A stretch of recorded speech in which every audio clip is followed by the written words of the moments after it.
Praise the lord అండి. దేవుని ప్రత్యక్షతలో మరో దినం. మీరు అనారోగ్యంతో బాధపడుతున్నారా? మీ ఆర్థిక పరిస్థితి మిమ్మల్ని చింతలోకి నెట్టివేస్తుందా?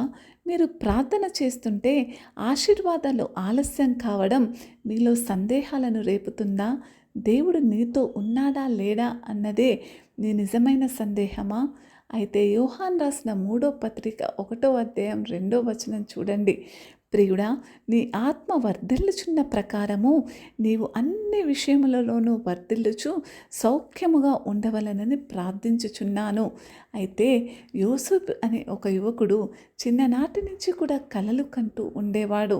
ఆ కలలలో సొంత ఇంటివారే తనకు స్వప్నములకు పాత్రులుగా ఉండేవారు. అతనిపై దేవుని ప్రత్యేక అభిషేకం ఉంది.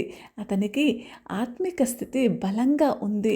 అది అతని నిర్ణయాలలో, నడవడిలో కనిపిస్తూ ఉంది. దేవునిపై నమ్మకంతో జీవించాడు. అతని ప్రయాణికము ఎప్పుడూ కూడా మారలేదు. ఎటువంటి పరిస్థితుల్లో ఉన్నా ప్రతి పరిస్థితిలోనూ దేవుని వైపే చూడడం, ఆయన ఆత్మతో నడవడం నేర్చుకున్నాడు.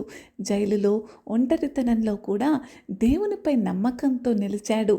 ఆత్మ వృద్ధి చేసుకుంటూ వయసు వృద్ధి అవుతున్నట్టుగానే ఆత్మను ప్రతినిత్యము రెట్టింపుగా చేసుకొని ఒకానొక రోజున ఈజిప్టుకి ప్రధానిగా నియమింపబడ్డాడు. చూడండి, మరి మనకు కూడా దేవుడు ఇదే చేయగలడు.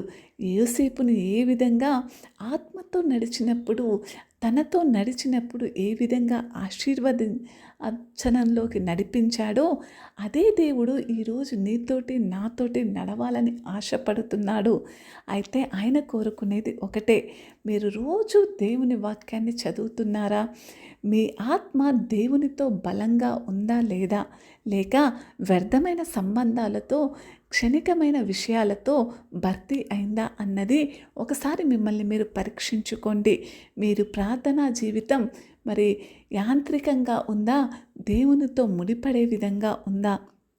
మీరు శ్రమలో దేవునిని నమ్ముతున్నారా? లేక ఆయనపై కోపం పెంచుకుంటున్నారా? ఇదంతా కూడా దేవుని వల్లే అని ఆయనపై నిందలు వేస్తున్నారా? నిజంగా చూడండి, ఇవాళ మీరు దేవుని వైపు తిరిగి వస్తే ఆత్మవర్ధన మొదలవుతుంది. మీలో ఆత్మ నడిపింపు అనేది మొదలవుతుంది. ఆశలు తిరిగి వస్తాయి. ఆరోగ్యం, బంధాలు, విజయం అన్నీ దేవుని మరి ఆయన సన్నిధిలో ఇవన్నీ దేవుడు మనకిచ్చే ఈవులుగా ఉంటున్నాయి. అయితే ఈ వాక్య సందర్భం చూసినట్టయితే అపోస్తులైన యోహాను